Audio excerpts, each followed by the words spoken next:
ಸ್ನೇಹಿತರೆ ನಮಸ್ಕಾರ.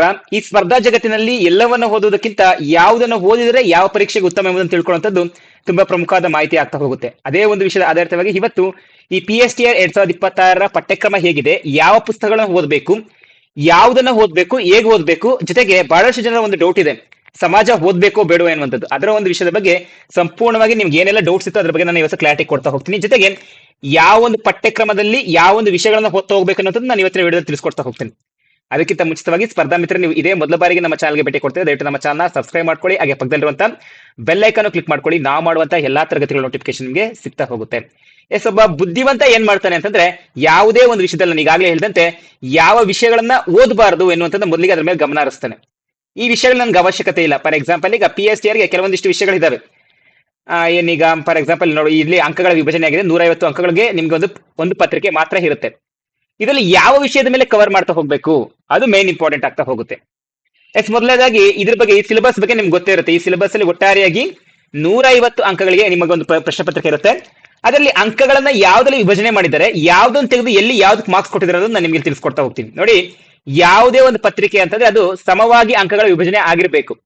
ಅದರಲ್ಲಿ ನಿಮಗೆ ಇಲ್ಲಿ ಆ ರೀತಿಯಾಗಿಲ್ಲ. ಏನಾಗಿದೆ ಇಲ್ಲಿ ನೀವು ಸ್ವಲ್ಪ ಗಮನಿಸೋದ್ರೆ, ಎಜುಕೇಶನ್ ಸೈಕಾಲಜಿಗೆ 25, ಇಂಗ್ಲಿಷ್ಗೆ 25, ಮತ್ತೆ ಇವೆರಡಕ್ಕೂ ನಿಮ್ಗೆ ಏನ್ ಮಾಡಿದ್ದಾರೆ, 25 ಅಂಕಗಳನ್ನ ಕೊಟ್ಟಿದ್ದಾರೆ. ನಾವು ಉಳಿದಂತೆ ಗಣಿತ 20, EVS 20, ಲ್ಯಾಂಗ್ವೇಜ್ ಕನ್ನಡಗೆ 20, ಇಲ್ಲಿ 5 ಅಂಕಗಳನ್ನು ತೆಗೆದಿದ್ದಾರೆ. ಈ 5 ಅಂಕಗಳನ್ನು ತೆಗೆದು ಅವ್ರು ಏನ್ ಮಾಡಿದ್ದಾರೆ, ಅದಕ್ಕೆ ಸಂಬಂಧಿಸಿದಂತೆ ಜನರಲ್ ನಾಲೆಡ್ಜ್ಗೆ 15 ಅಂಕಗಳನ್ನ ಕೊಟ್ಟಿದ್ದಾರೆ.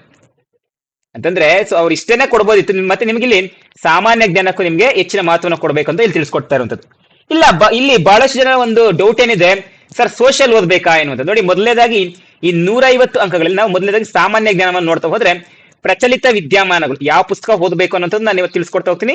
ಸಾಧ್ಯವಾದಷ್ಟು ಹೆಚ್ಚಿನ ಪುಸ್ತಕಗಳನ್ನ ನಾನು ಕೆಳಗಡೆ ಈ ಭಾಗದಲ್ಲಿ ಟ್ಯಾಗ್ ಸಹ ಮಾಡಿರ್ತೀನಿ. ಈ ಒಂದು ಭಾಗದಲ್ಲಿ ನಾನು ಹೆಚ್ಚಿನ ಪುಸ್ತಕಗಳನ್ನ ಟ್ಯಾಗ್ ಮಾಡಿರ್ತೀನಿ, ನೀವಲ್ಲಿ ಗಮನಿಸ್ಕೊಳ್ತಾ ಹೋಗ್ಬೋದು. ಪ್ರಚಲಿತ ವಿದ್ಯಮಾನಗಳ ಬಗ್ಗೆ KM ಸುರೇಶ್ ಸರ್ ಅವರ ಪುಸ್ತಕ ತುಂಬಾ ಉತ್ತಮವಾಗಿದೆ. ಆ ಯಾವ ಪುಸ್ತಕಗಳನ್ನು ನಾನು ನಿಮ್ಗೆ ತಿಳಿಸ್ಕೊಡ್ತಾ ಹೋಗ್ತೀನಿ. ಈ ಪಾಯಿಂಟ್ ನೋಡಿ, ಭಾರತೀಯ ಇತಿಹಾಸ ತಿಳ್ಕೊಬೇಕಂದ್ರೆ ನೀವು ಯಾವ ಸಬ್ಜೆಕ್ಟ್ ಓದಲೇಬೇಕು, ಸಮಾಜವನ್ನ ಓದಲೇಬೇಕು. ಜೊತೆಗೆ ಭೌಗೋಳಿಕತೆ ಮತ್ತು ಸಾಮಾನ್ಯ ಅರಿವು, ಭೌಗೋಳಿಕತೆ ಮೀನ್ಸ್ ಭೂಗೋಳಶಾಸ್ತ್ರ, ಇತಿಹಾಸ ಬಗ್ಗೆ ನೀವು ತಿಳ್ಕೊಬೇಕು ಅಂತಂದ್ರೆ ಸಮಾಜವನ್ನ ನೀವು ಓದಲೇಬೇಕಾಗಿರುತ್ತೆ. ಇನ್ನ ಸಮಾಜದ ನಂತರ ನಿಮಗೆ ಬರುವಂತದ್ದು ಶೈಕ್ಷಣಿಕ ಮನೋವಿಜ್ಞಾನ. ಶೈಕ್ಷಣಿಕ ಮನೋವಿಜ್ಞಾನಕ್ಕೆ ಸಂಬಂಧಿಸಿದಂತೆ ಒಟ್ಟಾರೆಯಾಗಿ 25 ಅಂಕಗಳು. ಒಟ್ಟಾರೆಯಾಗಿ ನಮ್ಗೆ ಇಡೀ ಒಂದು PSTR ಎಕ್ಸಾಮ್ ಅಲ್ಲಿ 2 ವಿಷಯಗಳಿಗೆ ಹೆಚ್ಚಿನ ಪ್ರಾಮುಖ್ಯತೆಯನ್ನು ಕೊಟ್ಟಿದ್ದಾರೆ. ಒಂದು ಇಂಗ್ಲಿಷು, ಮತ್ತೊಂದು ಶೈಕ್ಷಣಿಕ ಮನೋವಿಜ್ಞಾನ. ಅದರಲ್ಲಿ ಮಕ್ಕಳ ಅಭಿವೃದ್ಧಿ, ಕಲಿಕೆಯ ಸಿದ್ಧಾಂತಗಳು ಮತ್ತೆ ಬೋಧನಾ ವಿಧಾನಗಳ ಮೇಲೆ ನೀವು ಹೆಚ್ಚಿನ ಮಹತ್ವವನ್ನು ಕೊಡ್ತಾ ಹೋಗಬೇಕಾಗುತ್ತೆ. ಇನ್ನು ಭಾಷೆ ವಿಭಾಗಕ್ಕೆ ಬಂದಾಗ, ಭಾಷೆಯಲ್ಲಿ ಕನ್ನಡವನ್ನು 20 ಅಂಕಗಳಿಗೆ ಇದು ಡಿವೈಡ್ ಮಾಡಿದ್ದಾರೆ. ಇದರಲ್ಲಿ ವ್ಯಾಕರಣ, ಗ್ರಹಿಕೆ ಮತ್ತು ಭಾಷಾ ಪ್ರಾವೀಣ್ಯತೆ, ಇದಕ್ಕೆ ಯಾವ ಪುಸ್ತಕಗಳನ್ನು ಓದ್ಬೇಕನ್ನೋದನ್ನ ನಾನು ನಿಮ್ಗೆ ಮಾಹಿತಿ ತಿಳಿಸ್ಕೊಡ್ತಾ ಹೋಗ್ತೀನಿ. ಜೊತೆಗೆ ಭಾಷೆಯಲ್ಲಿ ಇಂಗ್ಲಿಷ್ಗೆ ಸಂಬಂಧಿಸಿದಂತೆ ವ್ಯಾಕರಣನ ಹೆಚ್ಚಾಗಿ ಮಹತ್ವವನ್ನು ಓದ್ಕೊಂಡ್ರೆ ಸಾಕು. ವ್ಯಾಕರಣಕ್ಕೆ ಹೆಚ್ಚಿನ ಒಂದು ಸಮಯವನ್ನು ಕೊಟ್ಟರೆ ನಿಮ್ಗೆ ಉತ್ತಮ ಅಂಕಗಳು ಸಿಗ್ತಾ ಹೋಗ್ತವೆ. ಇನ್ನ ಪರಿಸರ ಅಧ್ಯಯನದಲ್ಲಿ ಇದಕ್ಕೂ ಅಷ್ಟೇ 20 ಅಂಕಗಳ ವಿಭಜನೆ ಮಾಡಿದ್ದು. ಪರಿಸರ ವಿಜ್ಞಾನದ ಮೂಲಗಳು ಅಂದ್ರೆ ನೀವು ಕೇವಲ ಪರಿಸರವನ್ನು ಅಷ್ಟೇ ತಿಳ್ಕೊಂಡ್ರೆ ಸಾಕಾಗೋದಿಲ್ಲ, ವಿಜ್ಞಾನದ ವಿಷಯಗಳನ್ನು ನೀವು ತಿಳ್ಕೊಳ್ತಾ ಹೋಗ್ಬೇಕಾಗುತ್ತೆ. ಪರಿಸರ ವ್ಯವಸ್ಥೆಗಳು, ಪರಿಸರವನ್ನು ಸಂರಕ್ಷಣೆ ಹೇಗ್ ಮಾಡಬೇಕು ಎನ್ನುವಂಥದ್ದು ನಿಮಗೆ ಕೇವಲ 1 ರಿಂದ 5ನೇ ತರಗತಿ ಪಠ್ಯ ಪುಸ್ತಕಗಳು ಅಷ್ಟೇ ಇರೋದಿಲ್ಲ, ಅಪ್ ಟು 10th ಸಿಲೆಬಸ್ ವರೆಗೂ ಇರುತ್ತೆ. ಯಾವ ಒಂದು ವಿಷಯಗಳನ್ನು ಓದಬೇಕನ್ನೋದು ನಾನು ನಿಮ್ಗೆ ತಿಳಿಸ್ಕೊಡ್ತೀನಿ. ಇನ್ನ ಗಣಿತಕ್ಕೆ ಸಂಬಂಧಿಸಿದಂತೆ ಅಂಕಗಣಿತ, ರೇಖಾಗಣಿತ, ಬೀಜಗಣಿತ ಮತ್ತೆ ಗಣಿತ ಶಿಕ್ಷಣ ಶಾಸ್ತ್ರ ಅಂದ್ರೆ ಪೆಡಗಾಗಿನೂ ಇರುತ್ತೆ ಅಂತ ಇಲ್ಲಿ ಹೇಳ್ತಾ ಇದ್ದಾರೆ. ಅಂದ್ರೆ 6 ರಿಂದ 10ನೇ ತರಗತಿ ಇರುವಂತಹ ಎಲ್ಲಾ ಒಂದು ಪಠ್ಯ ಪುಸ್ತಕಗಳನ್ನ ಓದ್ಕೊಂಡ್ರೆ ಸಾಕು ಗಣಿತಕ್ಕೆ, ಬೇರೆ ಯಾವುದೇ ಪಠ್ಯ ಪುಸ್ತಕಗಳ ಅವಶ್ಯಕತೆ ಇಲ್ಲ. ಇನ್ನ ಕಂಪ್ಯೂಟರ್ ಸಾಕ್ಷರತೆಗೆ 25 ಅಂಕಗಳು. ಇದು ಸಹ ಇಂಪಾರ್ಟೆಂಟ್ ಟಾಪಿಕ್ ಆಗ್ತಾ ಹೋಗುತ್ತೆ. ಮೂಲಭೂತ ಕಂಪ್ಯೂಟರ್ ಜ್ಞಾನ ಮತ್ತೆ ಅದರ ಅನ್ವಯಿಕೆಗಳು. ಬೇಸಿಕ್ಸ್ ಅನ್ನ ತಿಳ್ಕೊಂಡ್ರೆ ಸಾಕಿಲ್ಲ, ನೀವು ಈಸಿಯಾಗಿ ಆನ್ಸರ್ಸ್ ಮಾಡ್ತಾ ಹೋಗ್ತೀರಿ. ನೀವು ಇಲ್ಲಿ ಇಂಗ್ಲಿಷ್ ಅನ್ನು ನಾನು ಈ ಕಡೆ ಕೊಟ್ಟಿದ್ದೀನಿ, ನೋಡ್ತಾ ಹೋಗ್ಬೋದು. ಇಲ್ಲಿ ಲ್ಯಾಂಗ್ವೇಜ್ ಕನ್ನಡಗೆ ಗ್ರಾಮರ್, ಕಾಂಪ್ರಿಹೆನ್ಷನ್, ಲ್ಯಾಂಗ್ವೇಜ್ ಪ್ರೊಫಿಷಿಯನ್ಸಿ ಓದ್ಬೇಕಾಗುತ್ತೆ. ಲ್ಯಾಂಗ್ವೇಜ್ ಇಂಗ್ಲಿಷ್ಗೆ ಸಹ ಅಷ್ಟೇ ಗ್ರಾಮರ್ ಮೇಲೆ ಹೆಚ್ಚು ಮಹತ್ವವನ್ನು ಕೊಡ್ತಾ ಹೋಗಬೇಕಾಗುತ್ತೆ. ಎಜುಕೇಶನ್ ಸೈಕಾಲಜಿ ಮೇಲೆ child development and learning theories ಮತ್ತೆ ಲರ್ನಿಂಗ್ ಮೆಥಡ್ಸ್ ಮೇಲೆ ಹೆಚ್ಚು ಮಹತ್ವವನ್ನು ಕೊಡ್ತಾ ಹೋಗಬೇಕಾಗುತ್ತೆ. ಜನರಲ್ ನಾಲೆಡ್ಜ್ಗೆ ಕರೆಂಟ್ ಅಫೇರ್ಸ್, ಅದರಲ್ಲೂ ಇಂಡಿಯನ್ ಹಿಸ್ಟ್ರಿ, ಜಿಯೋಗ್ರಫಿ ಮತ್ತೆ ಜನರಲ್ ಅವೇರ್ನೆಸ್ ಇನ್ಕ್ಲೂಡ್ ಆಗಿರುತ್ತೆ. ಇನ್ನು EVS ಅಲ್ಲಿ ಎನ್ವಿರಾನ್ಮೆಂಟಲ್ ಸೈನ್ಸ್ ಬೇಸಿಕ್ಸ್, ಎಕೋಸಿಸ್ಟಮ್ಸ್ ಮತ್ತೆ ಕನ್ಸರ್ವೇಷನ್ಸ್. ಮ್ಯಾಥಮೆಟಿಕ್ಸ್ ಅಲ್ಲಿ ಅರ್ಥಮೆಟಿಕ್, ಜಿಯೋಮೆಟ್ರಿ, ಆಲ್ಜಿಬ್ರಾ ಮತ್ತೆ ಮ್ಯಾಥ್ಸ್ ಪೆಡಗಾಗಿ ಇರುತ್ತೆ. ಇನ್ನ computer ಲಿಟರಸಿಯಲ್ಲಿ fundamental computer knowledge and application ಅಂತ ಟಾಪಿಕ್ಸ್ ಇರ್ತಾ ಹೋಗುತ್ತೆ. ಈಗ ನಾವು ಯಾವ ಪುಸ್ತಕಗಳನ್ನ ಓದ್ಬೇಕು ಅನ್ನೋದ್ರ ಬಗ್ಗೆ ಚರ್ಚೆ ಮಾಡ್ತಾ ಹೋಗೋಣ. ನೋಡಿ, ಯಾವುದೇ ಒಂದು ವಿಷಯಕ್ಕೆ ಶಾಲಾ ಪಠ್ಯ ಪುಸ್ತಕಗಳನ್ನ ಓದುವಂಥದ್ದು ತುಂಬಾ ಉತ್ತಮ ಆಗ್ತಾ ಹೋಗುತ್ತೆ. ಯಾವ್ಯಾವ ಪುಸ್ತಕಗಳನ್ನ ಯಾವ್ಯಾವ ವಿಷಯಕ್ಕೆ ಯಾವ್ಯಾವ ಪುಸ್ತಕ ಓದ್ಬೇಕು, ಏನ ಓದ್ಬೇಕು, ನಮ್ಗೆ ಇವನ್ ನಾವು ಚಾಟ್ GPT ಕೇಳಿದಾಗ ಆಗಿರ್ಬೋದು, ನಮ್ಮ ಯಾವುದೇ ಒಂದು ಗೂಗಲ್ ಆಗಿರ್ಬೋದು, ಸೊ ನಾವು ಅವುಗಳನ್ನ ಕೇಳ್ತಾ ಹೋದಾಗ ನಮಗೆ ಪ್ರಮುಖವಾಗಿ ತಿಳಿಸ್ಕೊಂಡು ಅಂತಂದ್ರೆ ನೀವು ಶಾಲಾ ಪಠ್ಯ ಪುಸ್ತಕನ ಓದುವಂತದ್ದು ತುಂಬಾ ಉತ್ತಮ ಆಗ್ತಾ ಹೋಗುತ್ತೆ. ಸೊ ನೋಡಿ, the most reliable source for the subject content is state board curriculum. ಶಾಲಾ ಪಠ್ಯ ಪುಸ್ತಕನ ಓದುವಂತೆ ತುಂಬಾ ಉತ್ತಮ ಆಗ್ತಾ ಹೋಗುತ್ತೆ. ಇಲ್ಲಿ ಪ್ರತಿಯೊಂದು ವಿಷಯಕ್ಕೆ ಅವ್ರದೇ ಆದ ಪುಸ್ತಕಗಳನ್ನ ಕೊಟ್ಟಿದ್ದಾರೆ. ಸೊ ನಾವ್ಯಾವ ಪುಸ್ತಕಗಳನ್ನ ಓದ್ತಾ ಹೋಗ್ಬೇಕು. ನೋಡಿ ನೋಡಿ, ಕನ್ನಡ ಭಾಷೆಗೆ 20 ಅಂಕಗಳನ್ನ ಕೊಟ್ಟಿದ್ದಾರೆ. 20 ಅಂಕಗಳು ಅವ್ರು ಹೇಳಿದ್ರು. ಅದರಲ್ಲಿ ವ್ಯಾಕರಣವನ್ನು ಡಿವೈಡ್ ಮಾಡ್ತಾ ಹೋಗ್ತಾರೆ, ಜೊತೆಗೆ ಸಾಹಿತ್ಯಕ್ಕೂ ಹೆಚ್ಚಿನ ಮಹತ್ವವನ್ನು ಕೊಡ್ತಾ ಹೋಗ್ತಾರೆ. ಈ ವ್ಯಾಕರಣಕ್ಕೆ ನೀವು 6ರಿಂದ 10ನೇ ತರಗತಿ ಪಠ್ಯ ಪುಸ್ತಕಗಳನ್ನ ಓದ್ಕೊಂಡ್ರೆ ಸಾಕು. ಆ ಪಠ್ಯ ಪುಸ್ತಕಗಳ ಕೊನೆಯ ಭಾಗದಲ್ಲಿ ಏನೆಲ್ಲ ವ್ಯಾಕರಣ ಕೊಟ್ಟಿರುತ್ತೋ ಅದನ್ನ ಓದ್ಕೊಂಡ್ರೆ ಸಾಕು. ಜೊತೆಗೆ ನಿಮ್ಗೆ ಅಷ್ಟನ್ನ ಓದಕ್ ಆಗ್ಲಿಲ್ಲ, ನಮ್ಗೆ ಟೆಕ್ಸ್ಟ್ ಬುಕ್ಸ್ ಇಲ್ಲ ಅಂತಂದ್ರೆ ಸೊ IS ಅರಳಗುಪ್ಪಿ ಅವರ ಸಮಗ್ರ ಕನ್ನಡ ವ್ಯಾಕರಣ ಪುಸ್ತಕ ಇದೆ. ಇದಷ್ಟೇ ಅಲ್ಲ, ಇನ್ನ ಕೆಲವೊಂದಿಷ್ಟು ವ್ಯಾಕರಣ ಪುಸ್ತಕಗಳಿದಾವೆ. ಸೊ ಇದು ತುಂಬಾ ಆಲ್ಮೋಸ್ಟ್ ನಮ್ಮ ಸ್ಪರ್ಧಾ ಎಕ್ಸಾಮ್ಸ್ಗೆಲ್ಲ, ಸೊ ಕಾಂಪಿಟೇಟಿವ್ ಎಕ್ಸಾಮ್ಸ್ಗೆಲ್ಲ ನಮ್ಗೆ ಏನ್ ಮಾಡ್ತಾರೆ ಅಂತಂದ್ರೆ ಇಲ್ಲಿಂದಾನೇ ಹೆಚ್ಚಿನ ಪ್ರಶ್ನೆಗಳು ತೆಗಿತಾರೆ. ಅಂದ್ರೆ ಇದರಲ್ಲಿ ಎಲ್ಲವೂ ಇನ್ಕ್ಲೂಡ್ ಆಗಿದೆ ಈ ಒಂದು ಪುಸ್ತಕದಲ್ಲಿ. ಜೊತೆಗೆ ಸಾಹಿತ್ಯಕ್ಕೆ ನಾವೇನ್ ಓದ್ಬೇಕು ಅಂತಂದ್ರೆ ಇದೇ 3ರಿಂದ 10ನೇ ತರಗತಿಯಲ್ಲಿರುವಂತಹ ಎಲ್ಲಾ ಒಂದು ಪಾಠಗಳೇನಿದಾವೋ ಆ ಪಾಠಗಳ ಕೊನೆಯ ಭಾಗದಲ್ಲಿ ಲೇಖಕರ ಬಗ್ಗೆ ಕೊಟ್ಟಿರ್ತಾರೆ. ಲೇಖಕರು ಮತ್ತೆ ಅವರ ಕೃತಿಗಳ ಮೇಲೆ ಒಮ್ಮೆ ಕಣ್ಣನ್ನ ಹರಿಸಿ, ಜೊತೆಗೆ ಅವರಿಗೆ ದೊರೆತಂತಹ ಪ್ರಶಸ್ತಿಗಳು, ಅವರ ಸಾಹಿತ್ಯದ ಮೇಲೆ ಏನ್ ಮಾಡ್ತಾ ಹೋಗಿದ್ದಾರೆ, ಕೆಲವೊಂದಿಷ್ಟು ಅದೇ ಪ್ರಮುಖ ಪ್ರಶಸ್ತಿಗಳಾಗಿರ್ಬೋದು, ಅವರಿಗೆ ಕೆಲವೊಂದಿಷ್ಟು ಹೆಸರುಗಳನ್ನ ಕೊಟ್ಟಿರ್ತಾರೆ. ಆ ಎಲ್ಲಾ ಸಾಹಿತ್ಯದ ಮೇಲೆ ಗಮನ ಹರಿಸಿ. ಸರಿಸುಮಾರು ಒಂದು 8ರಿಂದ 10 ಲೈನ್ ಇರುತ್ತೆ ಒಂದು ಪ್ರತಿಯೊಬ್ಬ ಕವಿಯ ಬಗ್ಗೆ.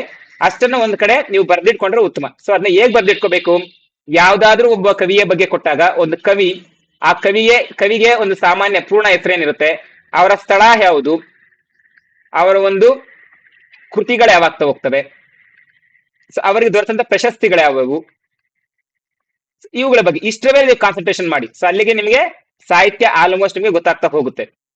ಮತ್ತೆ ಆ ಪಾಠವನ್ನ ಯಾಕೆ ಬರ್ದಿದ್ದಾರೆ, ಯಾವ ಒಂದು ಕೃತಿಯಿಂದ ಆಯ್ಕೆ ಮಾಡ್ಕೊಂಡ್ರೆ ಅದ್ರ ಮೇಲೆ ಸ್ವಲ್ಪ ಗಮನ ಹರಿಸ್ತಾ ಹೋಗಿ.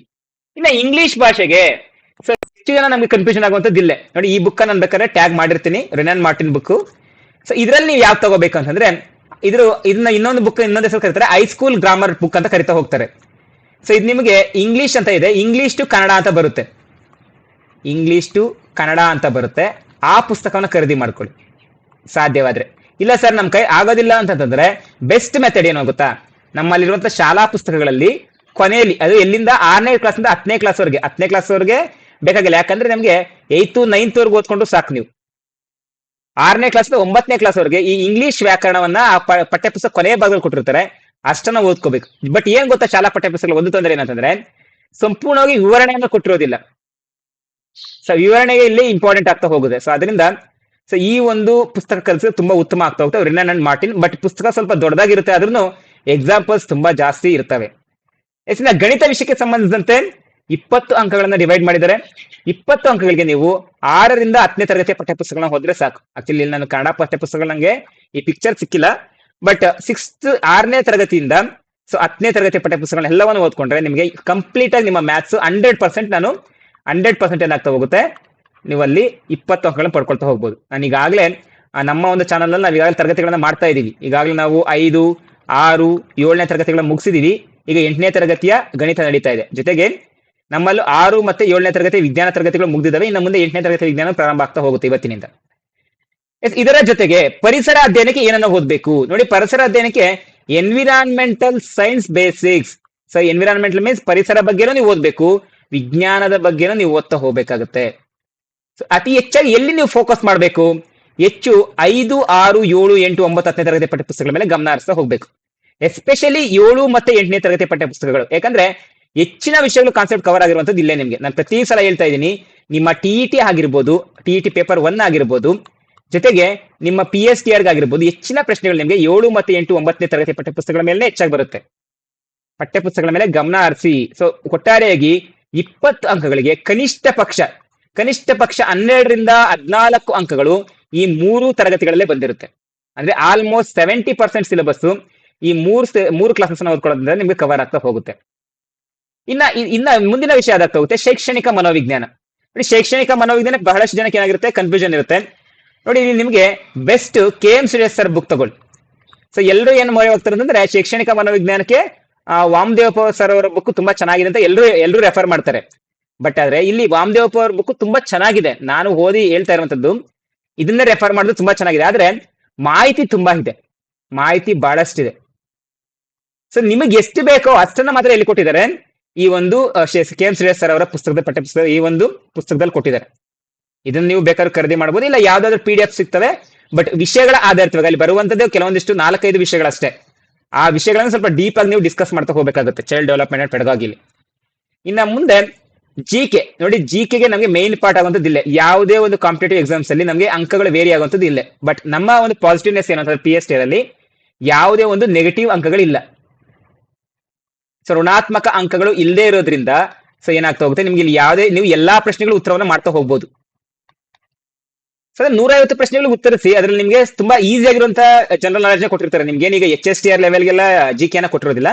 ಬಟ್ ಅದರಲ್ಲಿ ನಿಮ್ಗೆ ಇಂಡಿಯನ್ ಹಿಸ್ಟ್ರಿ ಮತ್ತೆ ಜಿಯೋಗ್ರಫಿ ಅಂತ ಒಂದು ಟಾಪಿಕ್ ಇದೆ ಅಲ್ವಾ, ನೀವು ಹೆಚ್ಚಾಗಿ ಇದ್ರ ಬಗ್ಗೆ ಗಮನ ಹರಿಸ್ಕೊಳಕ್ ಹೋಗ್ಬೇಡಿ.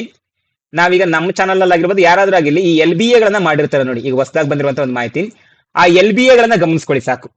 LBA ಗಳನ್ನ ಯಾವ ಒಂದು ವಿಷಯಗಳಾದಿರ್ತವೆ ಅಂತಂದ್ರೆ ಒಂದು 5, 5 ಅಥವಾ 5, 6, 7, 8 ಈ ಒಂದು 4 ಸಬ್ಜೆಕ್ಟ್ಸ್ ಅಲ್ಲಿ 5, 6, 7, 8 ಈ 4 ತರಗತಿಗಳ ಆಧಾರಿತವಾಗಿ ನೀವು ಈ ಒಂದು ಹಿಸ್ಟ್ರಿ ಜಿಯೋಗ್ರಫಿ ಅಂತ MCQ ಗಳನ್ನ ಮಾತ್ರ ಗಮನಿಸ್ಕೊಂಡು ಹೋಗಿ ಸಾಕು.